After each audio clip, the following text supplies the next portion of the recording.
Halo pemirsa, di mana saja Anda berada, Anda baru saja menyaksikan sebuah video yang isinya tentu saja merupakan kenangan yang indah dari kawan saya, Raditya Olowan, yang juga merupakan seorang penyiar. Jika pemirsa adalah pemirsa CBN pasti tahu, dia pernah menjadi juga pembawa acara di sebuah acara di sini.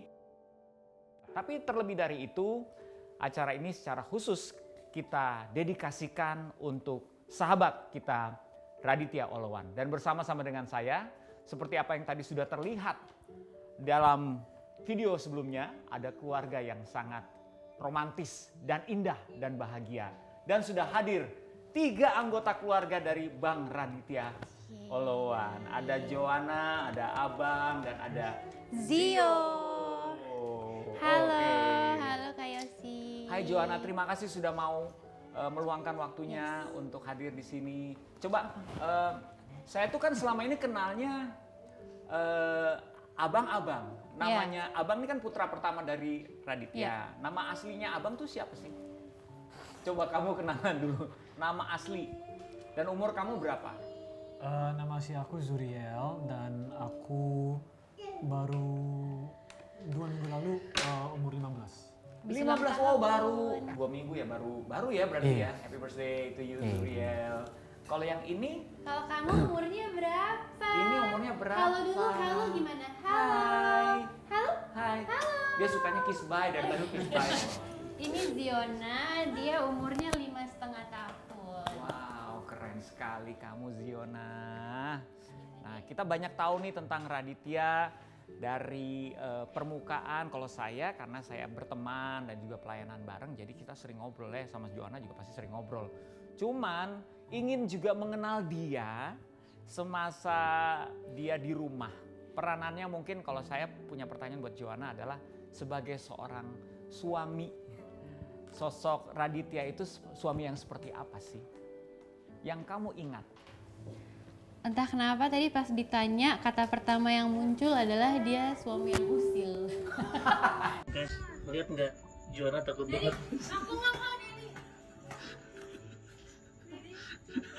Nah ini menarik nih, karena mungkin tidak banyak yang tahu. Ya tapi kalau dia bikin konten sih kadang-kadang kelihatan si usilnya ya. Maksudnya kalau baik itu ya standar lah ya, pasti semua orang pasti baik gitu. Cuman Iya betul. menurut aku yang berbeda dari dia adalah dia usil. Dia nggak hanya usil ke teman-teman, tapi ke istrinya diusilin, anak-anaknya diusilin. Seperti bermain sama Zio aja dah menunjukkan sebuah keusilan ya. Tiba-tiba bernyanyi, gitu diangkatkan Zio-nya. Tapi kalau ke kamu tuh keusilan yang kamu rindukan tuh keusilan yang seperti apa? Mungkin pada saat itu menjengkelkan, tapi sekarang pengen juga ya diusilin ya? Iya lagi kayak apa ya, dia itu suka gimana ya, kamu bisa do you have Ya, keusilannya Dedi kan manggilnya apa? Dedi kan ya? Iya.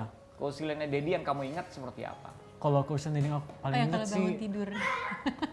Yes, not really. Tapi kalau yang aku ingat tuh dia suka ngagetin gitu. Oh, Dia suka ngagetin. Iya. Oh iya, di mobil. Dia kalau Iya, di lagi mobil, nyetir, tiba-tiba dia suka ngerem sambil ngegebuk pintu, jadi gedebuk gitu. Jadi semua orang yang di mobil pada kaget. Ada apa ini? Iya. Kalau ada kebiasaan lain, nih mungkin terlepas dari usil atau tidak, yang kamu ingat sebagai suami atau sebagai Dedi, kebiasaannya dia di rumah tuh seperti apa? Di rumah ya, kan kalau di luar kebiasaan belum tentu muncul ya. Iya. Aku sih, dia sangat family man ya gitu. Maksudnya dulu nggak seperti itu, tapi memang belakangan mungkin 3 tahun 4 tahun pernikahan kita terakhir tuh dia sangat memprioritaskan keluarga yang itu sih yang aku bersyukur banget gitu ya. Waktu di awal-awal pernikahan kan struggle-nya karena prioritas berbeda, dia sibuk pelayanan, aku ngurusin keluarga. Tapi terus di tahun-tahun terakhir tuh dia sangat family man, jadi dia kadang lebih memprioritaskan family daripada pelayanan atau kayak selalu antar jemput anak-anak sekolah. I see. Terus kalau lagi mau dia suka nyuapin Ziona makan juga. Pokoknya dia very family man banget. Gitu. Oke. Usilnya sudah.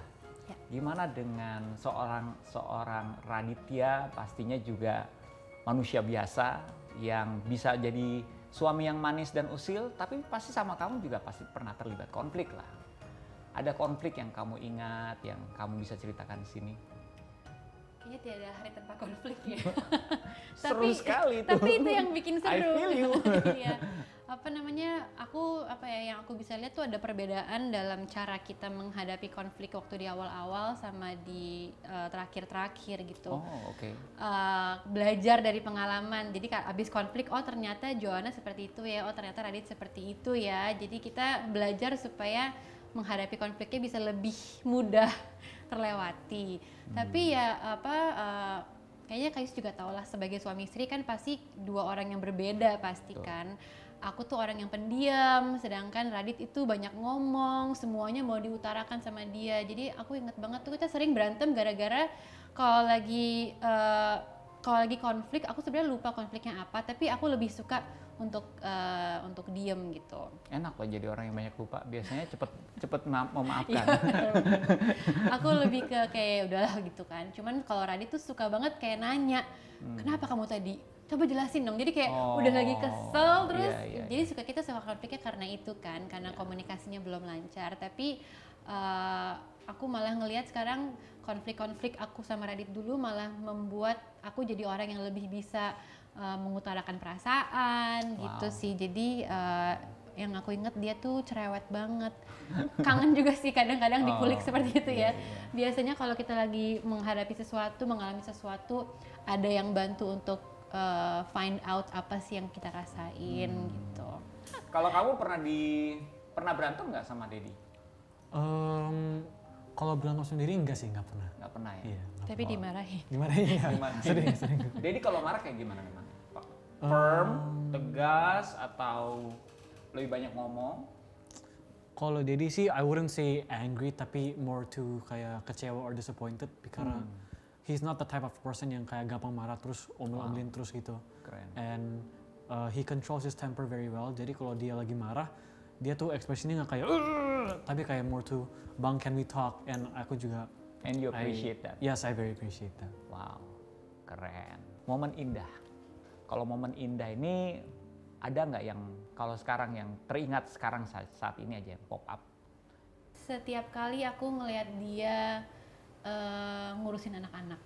Oh. Dan itu biasanya kan sering terjadi kalau lagi liburan kan. Kalau lagi di rumah kan sibuk sama kegiatan masing-masing. Tapi kalau lagi liburan, lagi road trip, lagi misalkan staycation, jadi kan dia harus ngurusin ini, ngurusin itu. Aku itu sih.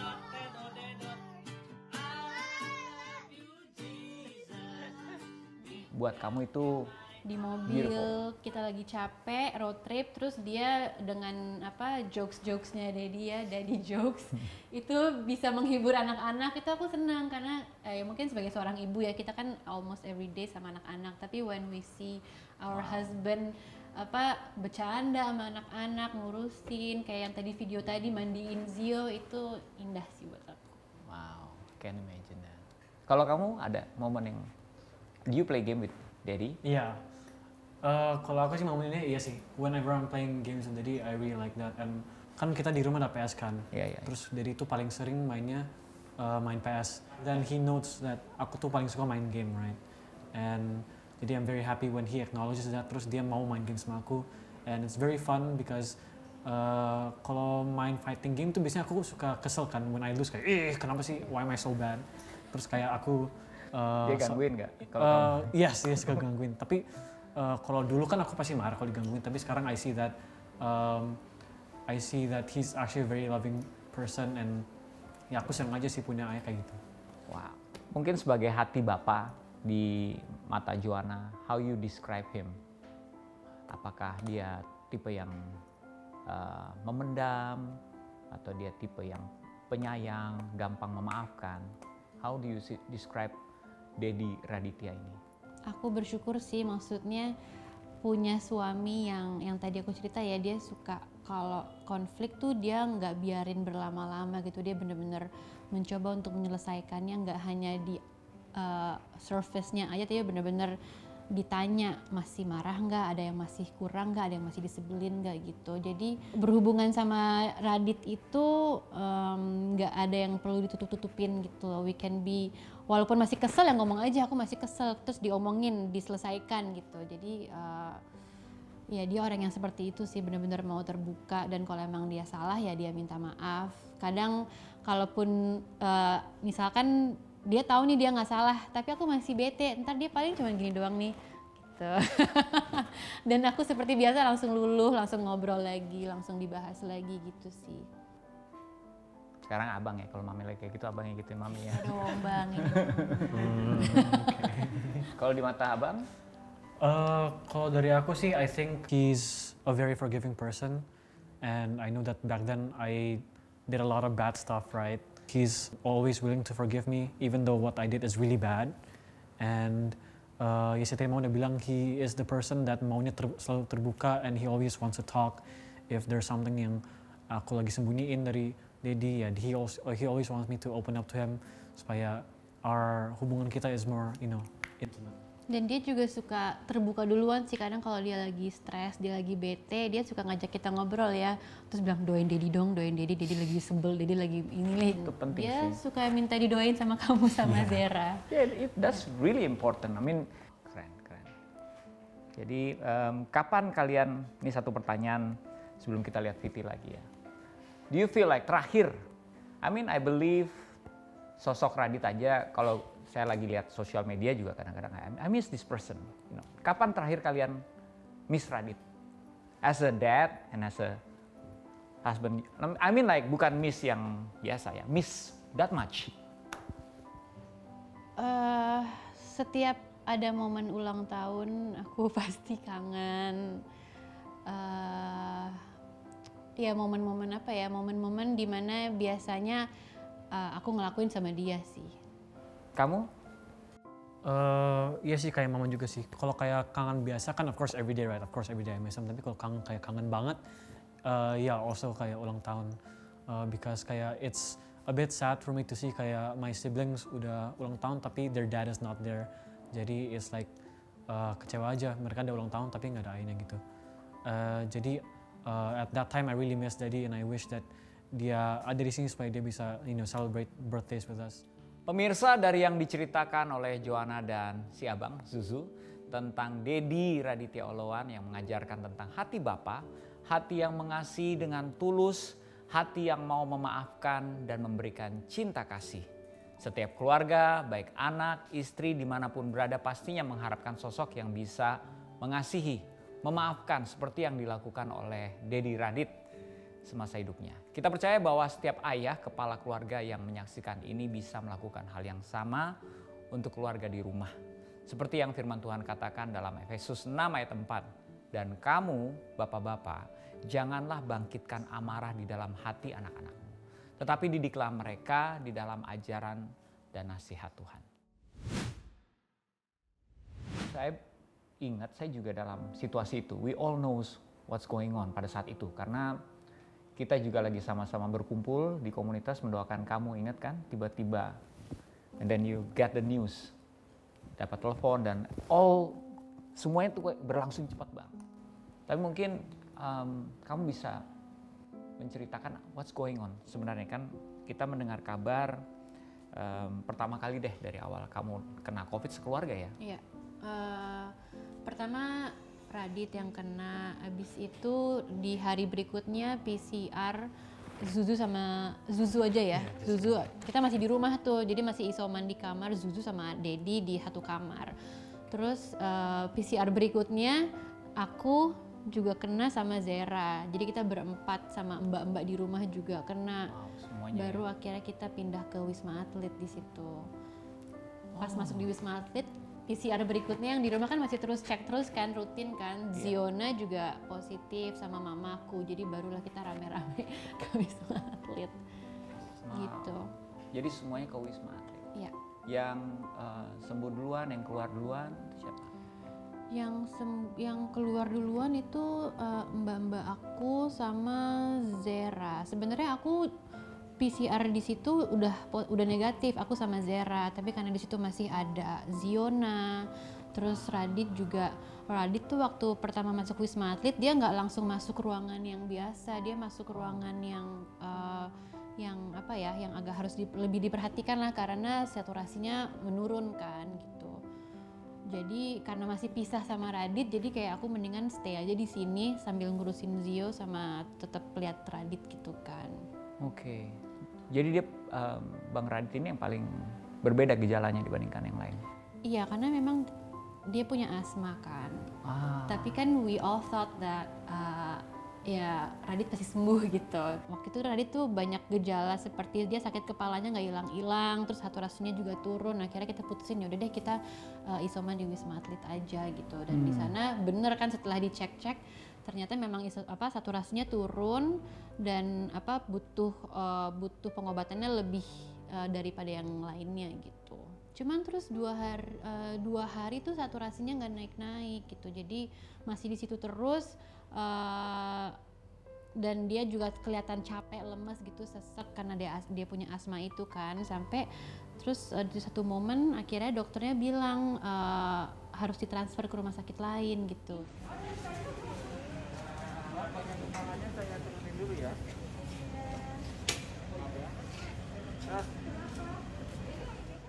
Dia marah sebenarnya, dia nggak mau ditransfer, dia maunya di sini aja sama anak-anak sama aku. Cuman ya di situ aku lumayan mengambil keputusan sulit ya, karena harus ngebujuk suami, tapi juga sebenarnya aku juga struggling with the feelings kan, kayak aku kenapa harus pisah, kenapa harus ini gitu. Cuman akhirnya aku ngerasa ya Tuhan menuntun juga ya, dia juga bukain jalan ketemu sama dokter-dokter yang tepat, terus masuk ke rumah sakit yang bagus juga. Akhirnya ya udah dipindahin ke rumah sakit pemerintah yang lain gitu. Jadi waktu dia pindah ke rumah sakit, dia masuk ICU, aku masih di Wisma Atlet gitu. Dan di ICU di rumah sakit itu dia sudah membaik, bahkan udah pindah ke ruang rawat biasa, udah sampai sembuh lah, tinggal pemulihan gitu. Oh gitu. Dan aku juga sudah pulang ke rumah nih, kita sudah rame-rame udah pulang ke rumah. Jadi sebenarnya itu kita lagi nunggu Dedi pulang aja ya, kayak nunggu menghitung hari, karena kan kalau dulu kan aturannya kayak berapa hari udah boleh PCR negatif langsung pulang. Dia udah di ruang rawat biasa soalnya Kak. Tapi terus akhirnya suatu hari pas kita ngobrol sama dokter, tiba-tiba dia saturasinya turun naik lagi gitu. Terus turun naik dan dia juga tiba-tiba suatu hari lagi video call aku, dia demam yang tinggi banget, bukan demam sih, tapi kayak dia ngerasa menggigil satu badan tiba-tiba, padahal udah di ruang rawat biasa. Dan di situ udah mulai kecurigaannya adalah mungkin ada infeksi lain ya, maksudnya COVID-nya harusnya sih udah kelar karena kan udah 14 hari lebih lah itu. Tapi kenapa tiba-tiba dia menggigil lagi? Jadi kita curiganya ada infeksi lain di situ. Dan karena si infeksi lain itu saturasinya dia ngedrop lagi, sesek lagi, dan akhirnya masuk lagi ke ICU. Kita pikir kayak udah mau pulang, tiba-tiba teleponan, karena aku juga bisa ngelihat dia tuh panik sebenarnya, dia tuh nggak suka makanya sebenarnya dari awal dia nggak mau ke Wisma Atlet karena dia nggak mau dipisahin dari keluarga gitu kan. Jadi pas udah masuk Wisma Atlet, pisah juga ruangannya, dia tuh marah, dia panik sebenarnya, aku bisa lihat itu. Terus pas di rumah sakit yang berikutnya juga dia harus masuk ICU lagi, kita telepon-teleponan, kita doain, kita kuatin. Itu aku sebel karena aku harus berusaha, aku harus terlihat bisa menguatkan dia gitu sih. I feel you. Oke. Ini kan seharusnya yang nangis kamu ya, kenapa saya yang nangis ya? Udah bagi air matanya. Oke. Pertanyaan saya adalah kayak gini, kan itu komunikasi terus berlangsung, right? Terakhir, you feel like dia, apakah ada momen-momen di mana dia sudah like pasrah aja, beriman sama Tuhan apapun yang terjadi? Pas akhirnya menurut dokter ini harus masuk ICU nih gitu, akhirnya HP-nya diambil, semua barang-barangnya dia dipulangin gitu kan. Dan di situ kita kita berdoa bareng dan segala macam. Itu sih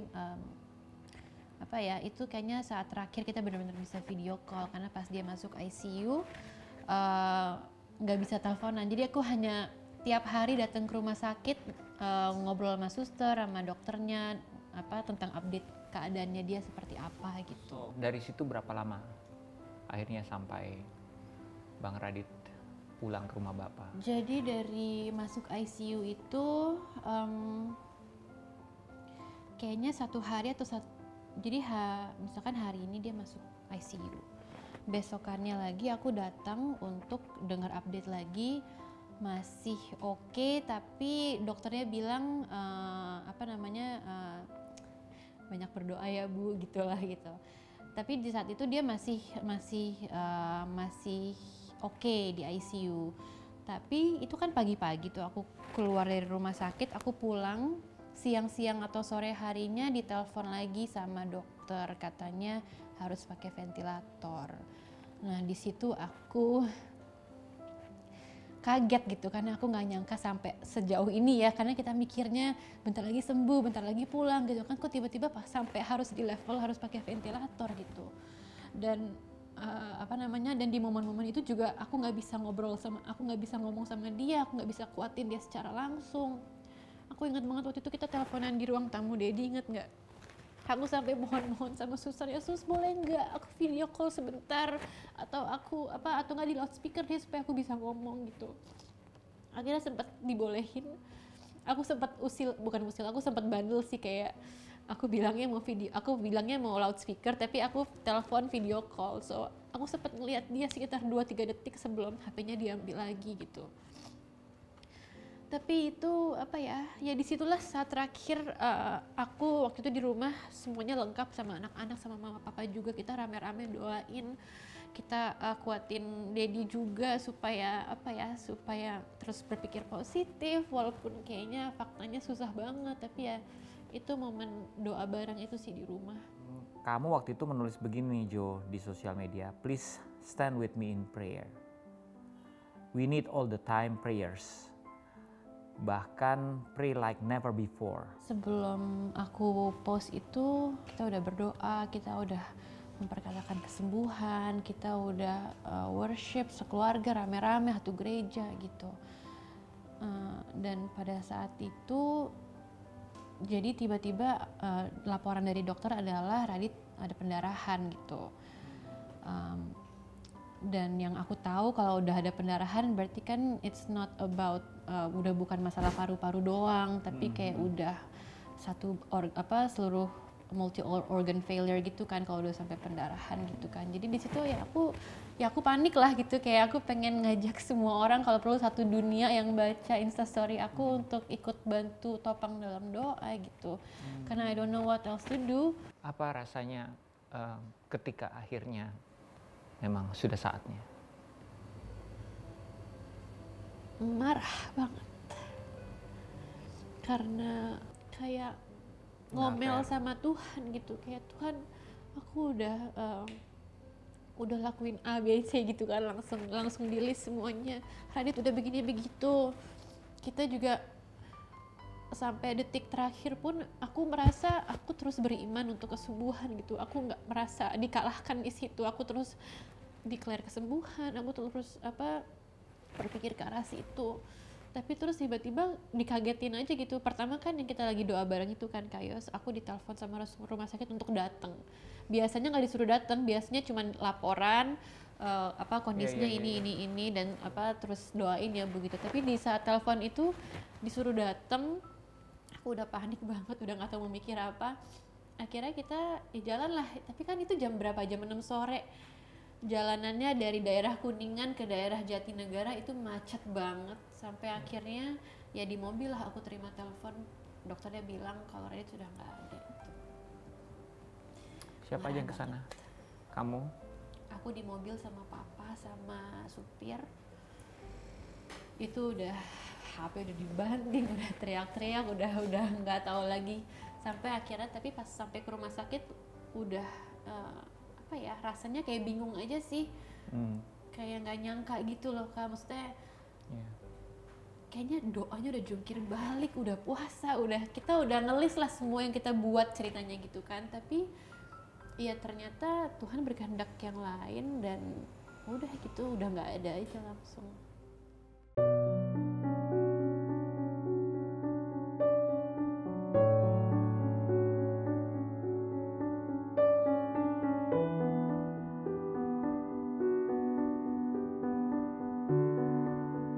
When that happened, I just forgot about God basically. Aku lupain bahwa ada Tuhan. And karena kalau ada Tuhan harusnya Tuhan sembuhin Dedi. Tapi ya itu enggak. that's not true, that didn't happen. Jadi ya for the rest of the day aku ya kecewa, right? Terus aku ke rumah duka, aku masih nggak percaya sih bahwa Daddy beneran udah meninggal gitu. Ya aku percaya all of us are, ya harusnya ya kita bersuka cita ya, tapi ya of course when this first happen pasti kita ya, we are full of doubt, kita tuh mungkin bisa ngambek sama Tuhan, we are like so unsure. Ya kenapa? I'm 13 years old, terus Pasti. ya my dad udah meninggal, kayak that's crazy, right? Karena tuh kan at that time I don't know how it feels to lose someone, right? Terus apalagi kalau lose someone-nya at a young age, of course I would get like trauma, stuff like that. Tapi mama was there and she kept telling me that God is still here and that I shouldn't be mad at him, and that I should keep trusting him and stuff. Jadi ya itu sih. Wow. Berarti for you to heal takes berapa lama? That you know that saya udah benar-benar percaya ini yang terbaik buat Radit. Mungkin baru ya sampai sekarang masih proses sih, tapi aku bisa bilang aku udah nggak marah lagi sama Tuhan tuh kira-kira 1 tahun lebih lah ya. Sebelumnya mungkin bilangnya oke, tapi kalau dipikir-pikir kayaknya masih ada ngambeknya gitu sama Tuhan gitu. Apa ketakutan kamu ketika hal itu terjadi? Ya aku takut, basically semua yang ada di masa depan aku takutin sih, kayak anak-anak gimana, aku gimana, aku takut role aku di gereja bagaimana. Aku bersyukur sih, maksudnya aku punya support system yang baik banget gitu, keluarga, teman-teman gereja. Mereka bener-bener jadi tempat yang aman buat aku berduka gitu. Aku nggak usah pura-pura kuat, bener-bener aku di kamar nangis, aku di ruang tamu nangis, aku ngapa-ngapain, aku nggak usah pura-pura kuat, intinya gitu sih. Karena kalau untuk mikirin the future tanpa dia, aku pasti langsung nangis gitu, nggak kebayang sih semuanya. Abang ada takut-takutnya nggak ketika ada pemikiran yang membuat kamu nggak ada Daddy nih? Kalau aku sih, I think the biggest thing is, kan kalau ada Daddy, he is the family man, right? Yeah. Tapi sekarang dia nggak ada, jadi aku harus cause I'm the firstborn, terus I'm the firstborn son, jadi karena nggak ada Daddy, aku yang jadi family man. Terus jadi aku takut kan, what will I do for this family? Terus aku juga takut buat Zera, Zoe sama Zio, apalagi Zio sih, because she's still a baby, right? Jadi dia tuh harus she's gonna grow up tapi nggak ada ayahnya, jadi she has no father figure gitu. I was just worried for Zio, right, how she will grow up. Aku juga takut, ya tadi mama bilang takut sama masa depan, because now with Daddy kayak he's not here anymore, jadi I will continue my life without someone to tell me where I have to go. No, like there's no person that tell me that I have to go this way or that way, kan nggak ada, there's no direction anymore. Kan biasanya yang kasih direction tuh Daddy kan, tapi sekarang dia nggak ada, jadi aku nggak tahu I don't know what to do, right. Aku sih juga takut kalau bener-bener if it's true that God is here, then why is he not healed, right? Jadi that made me think, is God even real? Jadi buat aku sih, my main hal yang aku takutin is about my siblings, karena I don't know what they will be going through in the future. Gitu sih. Tapi ketakutan kamu menunjukkan bahwa kamu memang sudah siap sebagai man of the house. It lead you to a responsible. Kita kan memang butuh rasa takut. Memang Tuhan menciptakan manusia dengan rasa takut, bukan tanpa rasa takut, supaya kita semakin mengandalkan Dia, bukan mengandalkan kemampuan kita. Oke, sekarang kan kamu hatinya sudah lebih berdamai dengan kondisi ini, dengan Tuhan. So, pada saat itu kamu mendoakan untuk kesembuhan Radit. Kalau mengingat apa yang sudah terjadi, apa yang sekarang menjadi pokok doa kamu dalam kehidupan ini, terutama dikaitkan dengan itu. Pasti doa yang berbeda kan?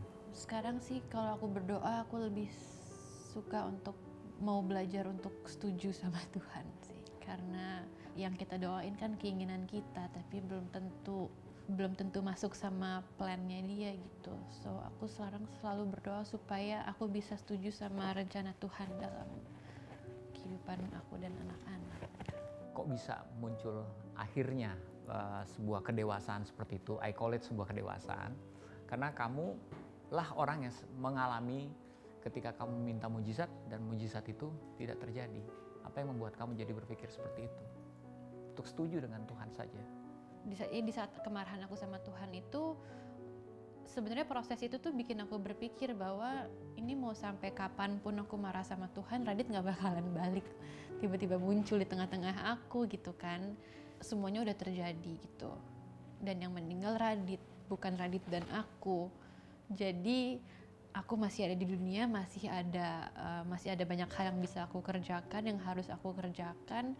Aku masih ada my family, my anak-anak gitu. Jadi aku ngerasa mungkin ceritanya Radit, hidupnya Radit sudah selesai, tapi hidup aku belum. Jadi aku mikirnya kalau aku nggak setuju terus sama Tuhan, yang rugi aku, bukan ya Radit gak bakalan datang lagi gitu. So I feel like selama aku masih hidup, supaya hidup aku bisa lebih bermakna, lebih lebih baik, lebih bisa dijalani, ya mendingan aku setuju aja sama Tuhan gitu. Dan aku percaya bahwa ya kan rancangan Tuhan membawa damai sejahtera, walaupun kelihatannya sekarang kok nggak damai buat aku, tapi kalau aku masih ada di sini berarti emang belum selesai gitu kan Kak. Jadi I feel like aku harus menyelaraskan hati aku sama rencana Tuhan supaya nggak marah-marah lagi, supaya nggak ngedumel lagi. Aku datang ke Tuhan dan emang Dia yang bikin aku tenang, emang Tuhan yang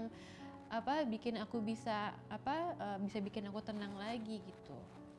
Jadi in my prayers, walaupun aku ngerasa sih mulai sekarang semarah-marahnya aku emang hanya bisa Tuhan yang bisa kasih kelegaan itu gitu. Apakah itu juga yang membuat kamu tetap berbincang dengan Tuhan lewat doa?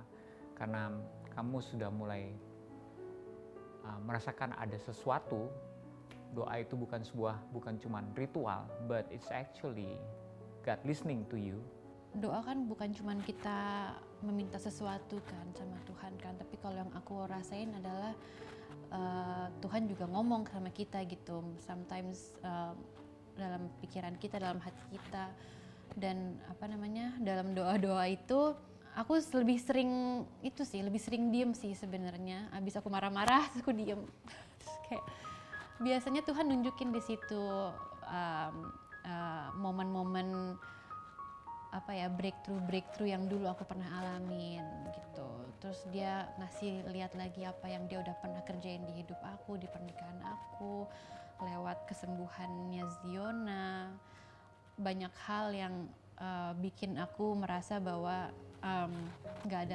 aku sebenarnya nggak punya alasan buat berhenti gitu, buat bilang nggak sama Tuhan gitu. So aku sekarang selalu berdoa supaya aku bisa setuju sama rencana Tuhan dalam kehidupan aku dan anak-anak. Joanna pernah mengatakan, "To my dearest friend and family, near and far, yang saya kenal ataupun tidak. Gak ada lagi yang saya bisa ucapkan selain thank you so much untuk panjatan doa dan semua harapan yang disampaikan. We need all the prayers, bahkan pray like never before," itu dia hashtagnya. Dalam Ibrani 3 ayat 12 dikatakan, "Karena itu marilah kita dengan penuh keberanian menghampiri tahta kasih karunia, supaya kita menerima rahmat dan menemukan kasih karunia untuk mendapat pertolongan kita pada waktunya." Nah, jika hari ini kamu merasa sedang putus asa, merasa lagi berada di titik terendah, ini waktunya kamu untuk menghubungi layanan doa 24 jam dari CBN. Karena kita setiap waktu rindu berdoa agar Tuhan menuntun dan menguatkan kita semua. Jadi jangan ragu untuk menghubungi nomor di bawah ini. Oh Tuhan, pakailah hidupku selagi aku masih kuat. Bila saatnya nanti ku tak berdaya lagi, hidup ini sudah jadi berkat. Oh Tuhan, pakailah hidupku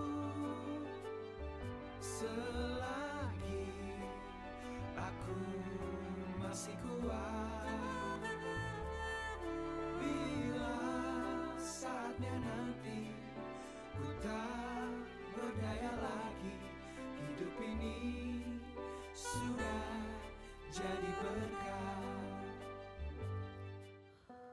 Ya, Viti yang bau bawang ya mendadak. Mata langsung berkaca-kaca. Kalau melihat itu komentar yang seperti itu sebenarnya bukan saja ramai ketika Raditya meninggalkan kita semua. Bahwa banyak sekali yang terinspirasi oleh apa yang dia kerjakan. Benar-benar berdampak. Ya, apalagi kalau kita lihat dari sosial media, dari semua komen kan. Kamu bisa melihat bahwa banyak orang yang dia rubahkan hidupnya. Kalian berdua lah, kalian berdua ubahkan hidupnya. Apa rasanya itu? Salah satu struggle aku sih waktu aku awal-awal marah sama Tuhan itu, sebenarnya salah satu yang bikin aku marah adalah postingan orang-orang, komen positif dari orang-orang gitu. Aku marah banget karena aku rasa, Tuhan, kalau emang Tuhan mau memberkati orang lain, kenapa harus dengan cara suamiku diambil gitu. Itu salah satu struggle terbesar aku waktu itu dalam berusaha untuk menerima, setuju sama Tuhan gitu kan, menerima rencana Tuhan gitu. Tapi semakin kesini aku semakin melihat juga bahwa kalau yang sebelumnya aku fokus ke diri aku gitu kan, aku marah karena Radit udah nggak ada sama aku, padahal banyak orang yang diberkati dengan hidupnya gitu, banyak orang yang bisa melihat Yesus gara-gara mungkin apa yang Radit omongin atau lakuin gitu. So ya sekarang aku bisa bilang aku bersyukur sih punya suami yang kalau dulu awal-awal kita sering berantem gara-gara dia sangat people person kan, dia sering banget mengutamakan pelayanannya, teman-temannya gitu. Tapi malah justru yang dulu aku marah sama dia karena hal itu, malah hal itu yang memberkati banyak orang, hal itu yang bikin orang jadi melihat Tuhan gitu. So aku bersyukur jadi istrinya dia sih, karena bisa ngelihat bagaimana hidupnya jadi dampak buat banyak orang gitu. Dulu aku marah, tapi now I can say I'm proud. Wow. Apa yang membuat kamu tadi sedih banget? Ya itu tadi, karena dulu aku suka ngambek sama dia kalau misalkan dia ketemu ini, ketemu itu. Ketemu aku kapan gitu kan. Kalau dulu kan berantemnya karena itu gitu. Cuman sekarang ternyata ketemunya dia sama orang-orang itu, dia lagi bagiin Tuhan, dia lagi membagikan kasih Tuhan, dan malah momen-momen itu yang membekas di hidupnya orang gitu. So aku merasa tertampar aja sih bahwa yang dulu aku marahin dia, tapi ternyata itu mengubahkan banyak orang gitu. Jadi aku bisa bangga bahwa orang ini, this man yang udah inspirasi banyak orang adalah my dad. Jadi ya sih, I'm proud and I'm grateful that aku udah 13 tahun sama this person as my father. Kamu tapi menulis sesuatu juga ya di sosial media kamu ya? Iya sih, aku juga nulis. Apa yang kamu tulis ya? Aku ingatnya I wrote that the fact that aku sedih, masih nggak 100% setuju sama Tuhan, tapi aku tuh nggak setuju sama Tuhan bahwa He has to go this way, jalan ini yang dia harus pakai supaya banyak orang bisa, many people that can turn to God. Tapi aku setuju sama Tuhan bahwa whatever this is, emang Tuhan ada rencana dia sendiri, walaupun aku nggak ngerti, emang that's the point sih, emang His plans are not supaya kita bisa ngerti, like we're not meant to understand why He does things, tapi we're meant to just follow Him and just trust in Him, because like hubungan kita sama Tuhan tuh nggak kayak, it's not based on our understanding, but it's based on our faith, because that's what God wants us to do. He doesn't want us to understand, He wants us to have faith in Him. Ini salah satu yang banyak diposting juga, yaitu ketika ibadah penghiburan, kan ada momen di mana tutup peti. Biasanya di situ momen di mana terakhir kali kita melihat wajahnya Radit physically. Lalu ada teriakan histeris yang masuk di mana di konten tersebut ada pastor thank you dan lain-lain. Nah, kamu ingat nggak momen terakhir itu di saat tutup peti? What do you feel at that time? Rasanya ya hancur aja sih gitu, karena kayak semakin nyata aja bahwa bener-bener nggak bakal bisa lihat dia lagi gitu. Tapi ya waktu aku peluk dia untuk terakhir kalinya ya aku ngerasa hancur, sedih, marah gitu. Tapi waktu aku lihat reaksi orang-orang itu bikin aku antara nggak percaya tapi amazed gitu sih Kak gitu. Karena ya ngelihat bahwa yang mereka juga semua kehilangan Radit gitu. Dan bagaimana hidup dia sangat berdampak, walaupun aku marah tapi aku amazed karena aku bisa menyaksikan itu. Ya. Oke. Ini ada quote seperti ini. Jangan kasih titik kalau Tuhan mau kasih koma. Ini salah satu postingan video. Dan quote ini termasuk yang paling banyak dibagikan sama orang secara pribadi ataupun di sosial media mereka. Nah, buat kamu apa sih makna kalimat? Karena ini kalimatnya Radit sebenarnya. Sebenarnya lebih ke yang tadi juga sih, bahwa kita harus setuju sama Tuhan gitu kan. Karena banyak hal kejadian di hidup kita yang rasanya kayaknya udah deh nyerah aja gitu. Seharusnya titik ini. Seharusnya kita kasih titik aja gitu. Kita mau ambil kontrol atas kehidupan kita dan udah stop aja gitu. Padahal sebenarnya menurut Tuhan loh kok belum titik, ini masih ada lanjutannya, masih it's gonna be amazing bahkan gitu. Dan itu yang maksudnya sebelum Radit meninggal pun itu banyak aku alamin dalam kehidupan aku, dalam kehidupan pernikahan aku. Dulu aku hampir berpisah sama Radit karena beberapa hal gitu, tapi kita mau terus percaya Tuhan, akhirnya kita makin pulih dan semakin romantis lagi. Terus lewat kehidupannya Ziona juga yang mungkin menurut kedokteran kayaknya titik aja gitu kan, tapi kita terus percaya sama Tuhan, kita lakuin apa yang kita bisa lakuin, kita serahin ke Tuhan. Dan sekarang Ziona udah 5,5 tahun, udah jalan. Wow. Jadi ya momen-momen itu tuh yang Tuhan ingetin ke aku bahwa ya kita jangan kasih titik gitu. Titik itu urusannya Tuhan nanti. As long as we're alive, kita terus lakuin aja, terus lanjutin terus gitu. Dan yang lucu adalah waktu Radit lagi di Wisma Atlet, di situ di ruangan yang lagi dipisahin itu kan, kasurnya Radit itu sebelahan sama ruang suster gitu. Jadi ada kaca yang bisa langsung ngelihat Radit. Waktu itu aku lagi duduk nemenin Radit, pas aku nengok ke sebelah kiri ke kaca itu, susternya nempelin kertasnya bilang jangan kasih titik kalau Tuhan masih kasih koma. Wow. Kayaknya Radit pernah post juga sih di story waktu itu, atau siapa ya. Pokoknya benar-benar pas aku lagi nengok, loh susternya ngomong gitu, asin susternya lagi nyoba ngingetin Radit, Dit kamu pernah ngomong kayak gini, jangan nyerah ya gitu. When my faith is shaking, when my hope is fading, your love overwhelms me, your grace overtakes me,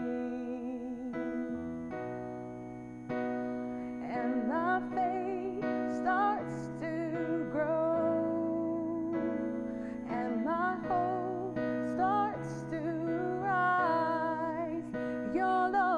So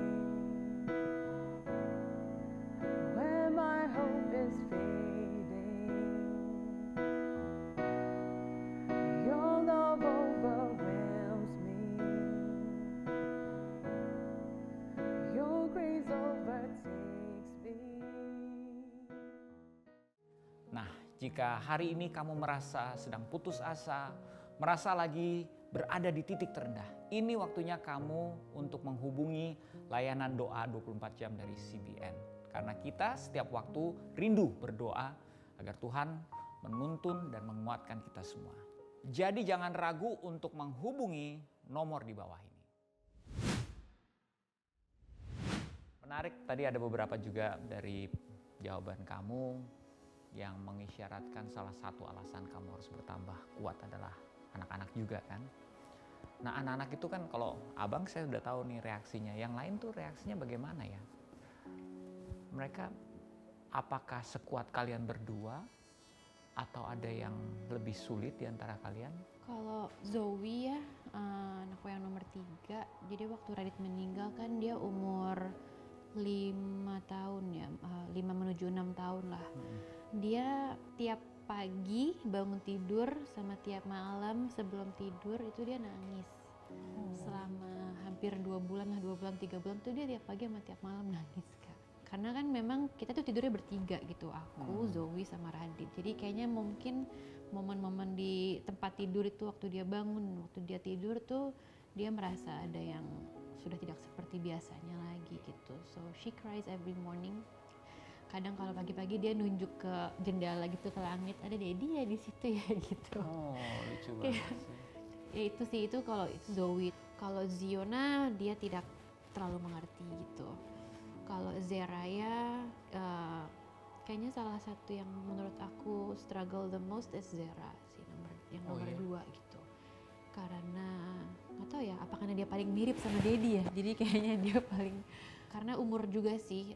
I think Zeraya is going through adolescence, tapi berbarengan sama kehilangan figur ayahnya gitu. Dia lebih diam sih, misalnya aku sometimes I feel susah untuk menggali dia gitu, untuk ngajak ngomong karena dia lebih nggak mau cerita. Di tempat kalian itu I believe every corner ada memorinya about him. Bagaimana kamu bisa survive all of this? Apa yang terjadi pada saat itu, sedang sehari-hari kamu tuh kayak gimana gitu? Ini kebingungan saya nih. Kuat banget ya kamu ya. But I believe di balik kekuatan itu ada cerita yang sebenarnya yang perlu saya dengar gitu, pemirsa perlu ketahui. Iya benar sih, tadi Kak Yosi bilang ke ruang tamu ada dia, ke kamar ada dia, ke kamar mandi dengerin dia nyanyi-nyanyi di kamar mandi. Sempet waktu itu aku pernah coba keluar kota gitu kan, karena waktu itu biasanya berbarengan sama ulang tahun pernikahan aku pasti berlibur keluar gitu kan ke Bali.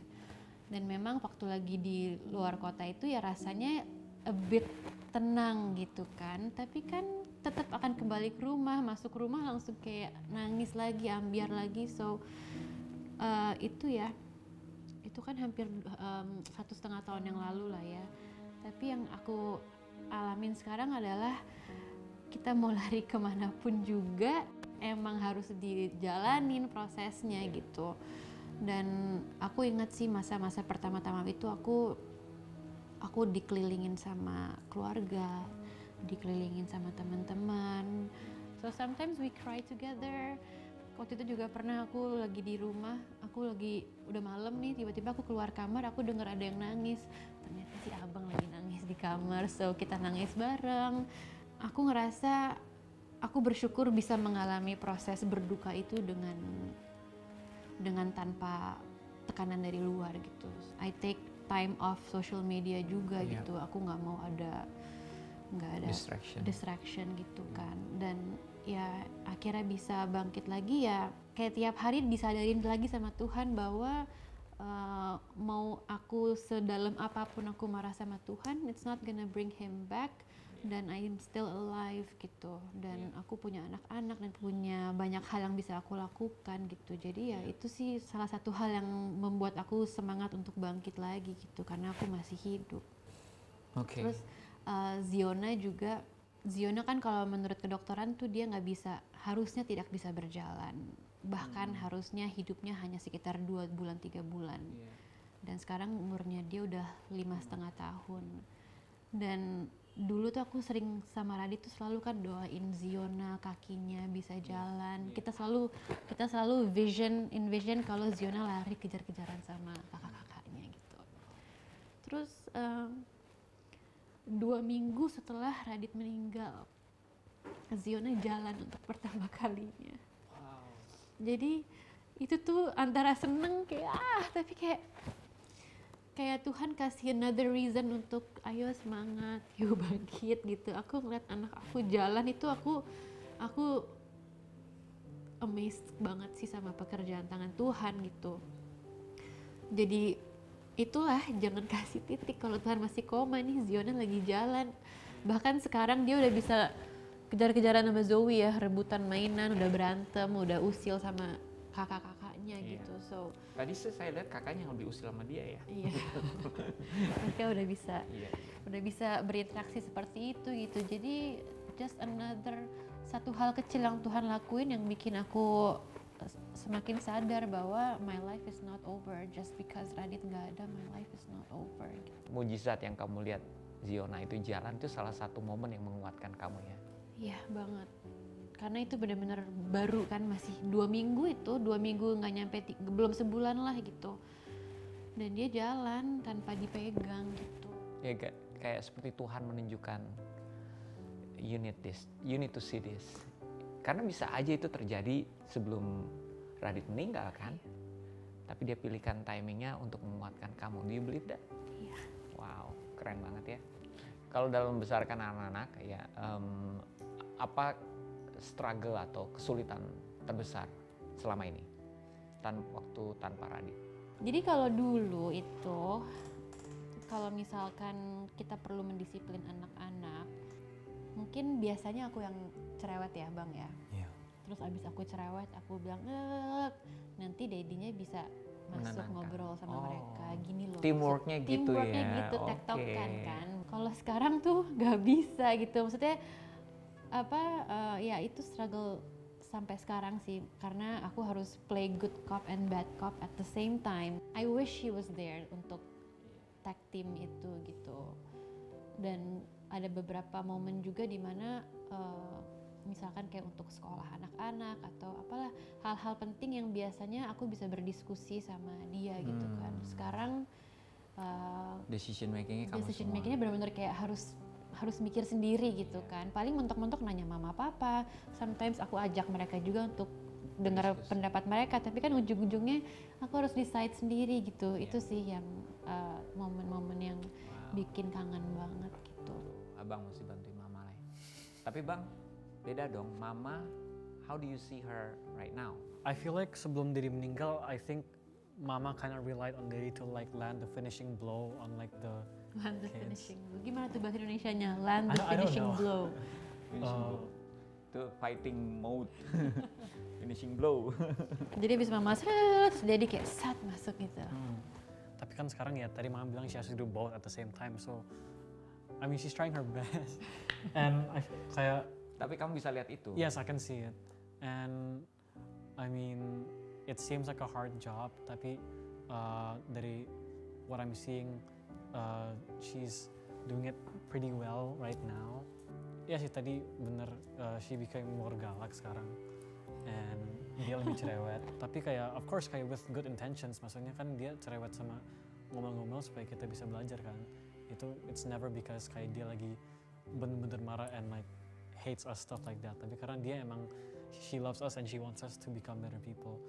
And in doing that, I do see Daddy in Mama now because iya kan basically kan tadi Mama bilang she has to do Daddy's job now, right? Which is basically ngomong sama kita. I can see how she's staying strong even though all of this is happening. Jadi yeah, I admire that. Wow. Kan udah gengsi lah dia anak cowok gitu, udah lewat masanya. Ini buat abang nih. Do you have confidence sekarang sudah lebih yakin lagi? How do you see your role right now and Mama dalam kondisi tanpa Daddy? Iya sih, I'm already feeling confident now. I mean, waktu pertama kali dia meninggal pasti aku kayak I don't know what to do, right? Tapi sekarang udah hampir 2 tahun, I'm feeling a lot more confident now. Terus tadi aku ingat tadi Om Yusi tanya Mama, how can she survive karena di sini ada kayak foto Daddy. Tapi buat aku sih tadi your question was how does she motivate herself even though there's many pictures that can make her sad. Tapi for me I feel like those pictures are my motivation.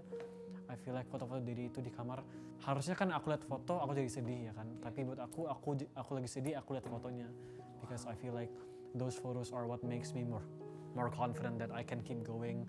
Mama can keep going, my Zara Zoizio bisa keep going.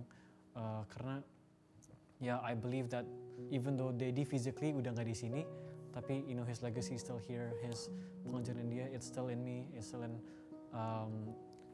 Zara sama Zoe.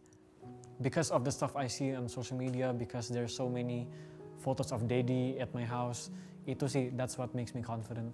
Oke Jo, terakhir pertanyaannya adalah begini, kalau misalnya pemirsa nih ada yang juga pastinya mengalami situasi yang kurang lebih sama seperti kamu, apa yang akan kamu katakan sama mereka supaya mereka juga bisa mendapatkan kekuatan yang sama? Yang pasti aku pengen bilang kalau kita nggak usah memaksakan diri untuk kuat cepat-cepat gitu Kak. Kayaknya salah satu hal yang dalam tanda kutip menguatkan aku adalah aku merasa aman untuk tidak kuat gitu. I mean, aku kayak dikasih space sama lingkungan aku untuk ya udah take your time, marah-marah lah, nangis-nangis lah gitu, nggak usah buru-buru ngurusin ini, ngurusin itu gitu. Bahkan di pelayanan aku di gereja pun juga mereka memberi aku waktu dan ruang untuk nggak usah terlalu banyak mikirin ini itu dulu gitu. Saat kita mengalami duka, I think it's important untuk benar-benar menerima rasa itu gitu, untuk benar-benar nggak berpura-pura kuat atau nggak memaksakan diri untuk kuat gitu. Dan akhirnya pas aku benar-benar menyelami perasaan sedih itu, perasaan duka itu, I feel like aku bisa jadi apa adanya sih gitu. Dan akhirnya pas saat aku bisa setuju sama Tuhan itu, aku jadi I feel like aku nggak berpura-pura untuk kuat, memang aku sudah berdamai dengan itu gitu. Dan ada ayat juga di Alkitab aku bacain ya, dari Mazmur 139 ayat 7-8. Kemana aku dapat pergi menjauhi rohmu, kemana aku dapat lari dari hadapanmu. Jika aku mendaki ke langit, engkau di sana. Jika aku menaruh tempat tidurku di dunia orang mati, di situ pun engkau. So kayak apapun yang kita lagi hadapin, apapun fase hidup yang lagi kita lewatin, sadar aja sih bahwa Tuhan ada di situ gitu. Waktu kita lagi marah, Tuhan juga ada di situ. So nggak bisa lari dari kasihnya Tuhan, itu sih yang menguatkan aku. Dan juga tentu saja kamu diberkati dengan support system tadi. Yes. Wow, oke pemirsa, semoga tadi menguatkan buat mereka yang Tuhan izinkan mengalami beban yang sama. Nah, jika hari ini kamu merasa sedang putus asa, merasa lagi berada di titik terendah, ini waktunya kamu untuk menghubungi layanan doa 24 jam dari CBN. Karena kita setiap waktu rindu berdoa agar Tuhan menuntun dan menguatkan kita semua. Jadi jangan ragu untuk menghubungi nomor di bawah ini.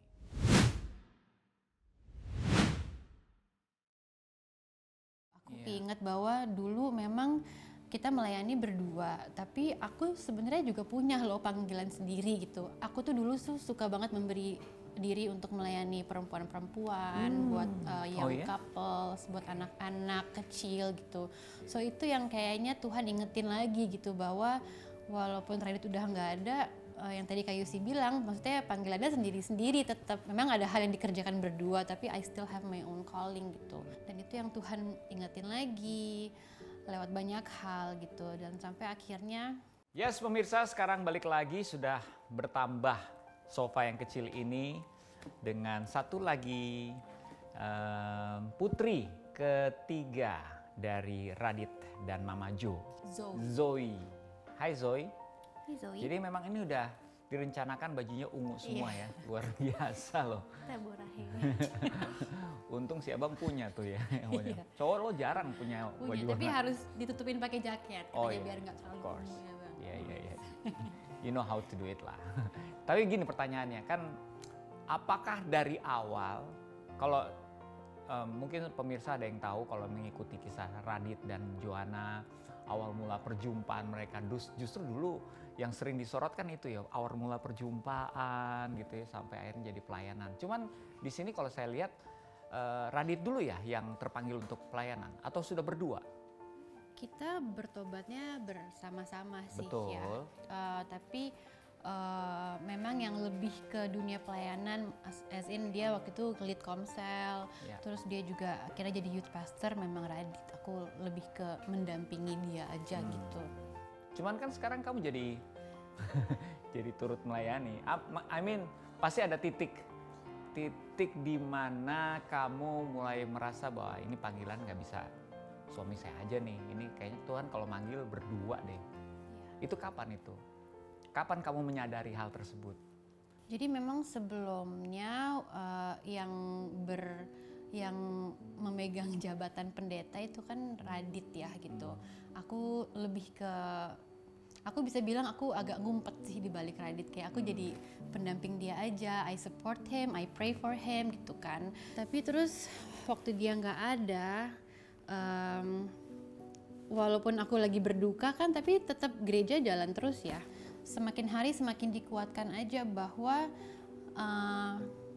aku keinget momen-momen dulu, terus kayak hal-hal yang kita doain gitu. Aku keinget bahwa dulu memang kita melayani berdua, tapi aku sebenarnya juga punya loh panggilan sendiri gitu. Aku merasa kayak keinget lagi, aku tuh dulu suka banget memberi diri untuk melayani perempuan-perempuan, buat young couples, buat anak-anak kecil gitu.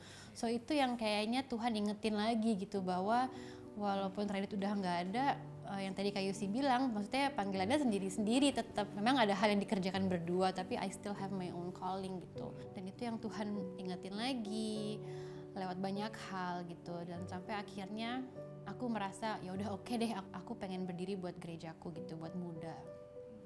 Ngobrol-ngobrol sama anak-anak yang lain, sama tim pastoral gitu kan. Oke. Tapi terus disadarin lagi loh, kalau kamu mau menggembalakan muda, berarti kamu harus ditabisin jadi pendeta juga dong. Nah itu tuh bener-bener buat aku kayak, hah, aku jadi pendeta gitu nih. Itu agak aneh sih buat aku. Aku nggak pernah terpikirkan seumur hidupku aku bakal jadi pendeta gitu. Dan akhirnya aku ambil keputusan untuk ya udah, aku ditabisin jadi pendeta. Aku jadi sudah kayak Oh, congratulations. Thank you. Itu sekitar 4-5 bulan setelah Radit meninggal. Oh, wow. Dan ya udah mulai dari situlah mulai apa ya?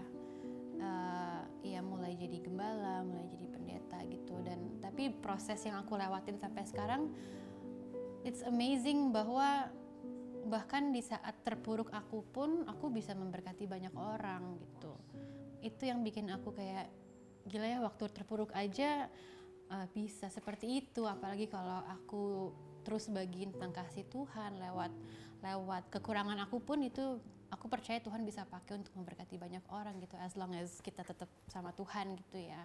Luar biasa. Oke, buat abang, do you feel apa yang menurut kamu, walaupun mungkin Daddy belum sempat ngomong sama kamu, I think this is his legacy to me. Legacy Daddy, I think the most important one to me is the legacy of tadi dibilang ya, being the man of the house. I feel like what I see in him the most is not him being a pastor, but him being a father, right? Kalau sebagai mentor ya, maybe in the future maybe I can like become an encouragement to other people as well. Tapi buat aku prioritasnya itu sebagai man of the house, someone who will take care of mama and then adik-adik aku. Itu sih legacy Daddy buat aku. Wow, keren sekali. Oke, kalau saya boleh mengambil beberapa poin nih. Banyak sekali poin nih dari tadi, kalau kita lihat dari segmen 1 sampai saat ini, banyak sekali yang bisa diambil. Tapi tadi satu yang di-highlight ya, kita harus percaya terus sama Tuhan. Kalau Tuhan kasih koma ya kita jangan kasih titik, itu satu tuh ya. Terus juga berani juga menerima menjadi diri kita ketika kita sedang lemah. Kita tidak harus berusaha menjadi kuat. Itu juga poin yang penting kalau menurut saya, karena banyak orang yang tidak sungguh-sungguh menyembuhkan lukanya, berpura-pura kuat. Akibatnya jadi sembuhnya malah lebih lama. Kamu malah mengalami itu justru dengan kita berserah sama Tuhan, hancur sehancur-hancurnya di hadapan Tuhan, malah itu sembuhnya buat kamu lebih cepat, ya kan? Lalu tadi juga ada poin penting, support system. Kita tidak bisa sendiri, kita butuh support system. Tadi Joanna juga sudah bercerita itu. Mungkin juga ada baiknya jika ini adalah sebuah gereja atau komunitas, kita mulai aware dengan anggota kita yang punya kesulitan yang seperti ini. Ya, harus proaktif, harus datang, berkunjung, jangan cuma mendoakan dari jauh, karena kehadiran penting ya. Kamu merasakan orang-orang yang dekat ada di kamu kan penting ya gitu ya. Terus tadi juga saya melihat bahwa apa yang Radit lakukan adalah pelayanan lewat sosial media. Mungkin belum banyak yang aware, that powerful. Radit itu banyak dikenal lewat sosial media. Jadi sosial media is giving impact yang besar banget. Dan mungkin juga kalau kita berbicara soal bagaimana melayani, yang mesti kita perlengkapi diri kita adalah kemampuan melayani di sosial media. Itu juga inspiration buat banyak orang pastinya. Dan saya merasa terhormat untuk mewakili CBN memberikan penghargaan untuk Bang Raditya Oloan. Tapi sebelumnya kita juga akan sama-sama menyaksikan sebuah video sebagai bukti apresiasi dan juga penghargaan kepada Raditya yang juga sudah pernah beberapa saat menjadi host di sini di CBN. Kita saksikan sama-sama. Welcome back to Solusi Live News. Untuk Anda semua lifers, welcome to Solusi Live News. Bersama saya Raditya Oloan dan saya Imelda Francisca. Solusi Live. Inspire to change. Gue cuma mau bilang bahwa hidup lu berharga, men. Bahkan Tuhan ciptakan kita itu nggak ada yang sama. Betul-betul spesial dan unik. Bahkan yang lebih keren lagi, Dia ciptakan kita serupa segambar dengan Dia.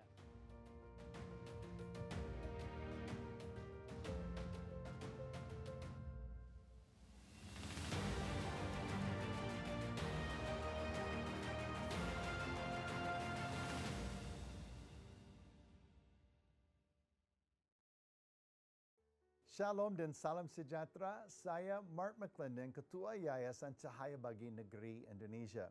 Hari ini adalah kebanggaan bagi saya untuk menganugerahkan The CBN Heroes Lifetime Achievement Award kepada Pastor Raditya Oloan almarhum. Ini adalah sebuah penghargaan yang diberikan sesuai dengan judulnya, CBN Heroes Lifetime Achievement Award. Seseorang yang dengan hidupnya menjadi pahlawan perubahan, menjadi pahlawan kerajaan Allah, menyebarkan kasih dan kebenaran Tuhan secara spesial di bangsa ini. Dan itulah Pastor Raditya Oloan. Beliau, saya ingat pertama kali datang di CBN tahun 2013. Dia menjadi host daripada Solusi Live. Waktu itu berkali-kali dalam satu minggu kami tayangkan acara tersebut.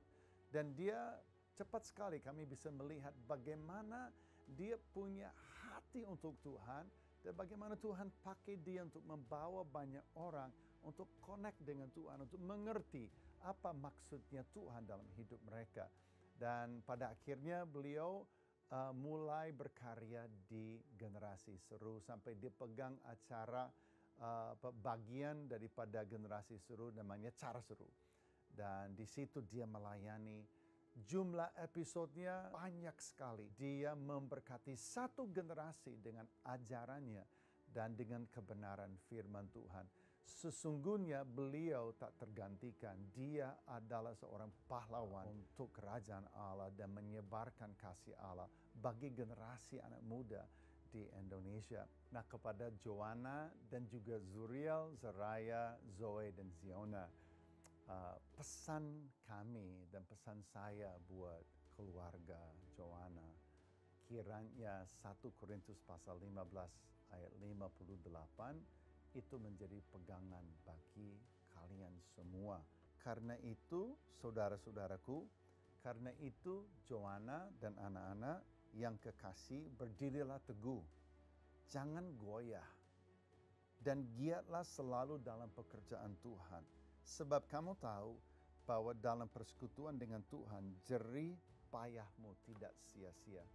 Saya percaya bahwa jerih payah Pastor Raditya dan juga Ibu Joanna bersama-sama dalam perjuangan kerajaan Allah semua diperhitungkan oleh Tuhan dan akan menjadi berkat bagi keluarga kalian, dan Tuhan akan selalu berjaga-jaga atas kalian semua. Sekali lagi, atas nama Yayasan Cahaya Bagi Negeri Indonesia, dengan ini kami anugerahkan penghargaan The CBN Heroes Lifetime Achievement Award kepada Pastor Raditya Oloan almarhum. Kiranya Tuhan Yesus memberkati berlimpah-limpah. Thank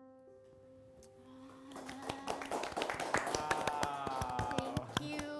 Jadi saya juga merasa sangat bangga mewakili Cahaya Bagi Negeri, Yayasan Cahaya Bagi Negeri, untuk memberikan CBN Heroes, penghargaan CBN Heroes Lifetime Achievement Award untuk almarhum Pastor Raditya Oloan kepada Pastor Joanna Oloan. Oke, tepuk tangan dong semuanya yang ada di sini. Mungkin Joanna ada yang ingin disampaikan terakhir untuk pemirsa CBN atau siapapun yang menyaksikan. Silakan Joanna. Thank you so much untuk CBN, untuk penghargaan ini buat Radit. Kayaknya this is another way of God telling me ya, bahwa hidup kita itu berharga banget, hidup kita itu mau dipakai sama Tuhan gitu. Aku amazed sih, maksudnya selama hidupnya sampai dapat Lifetime Achievement Award, dan aku berharap supaya hidup aku dan hidup anak-anak aku juga bisa jadi berkat buat banyak orang juga. Pemirsa, firman Tuhan yang disampaikan di dalam 1 Korintus 15 ayat 58 dikatakan, "Karena itu saudara-saudaraku yang kekasih, berdirilah teguh, jangan goyah, dan giatlah selalu dalam pekerjaan Tuhan.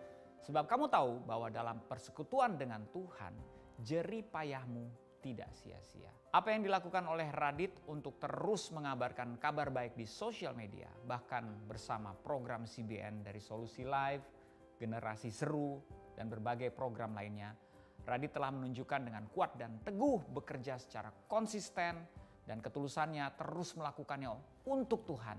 Hingga kita bisa melihat dampak atau buah dari pelayanannya tidak percuma dan sia-sia.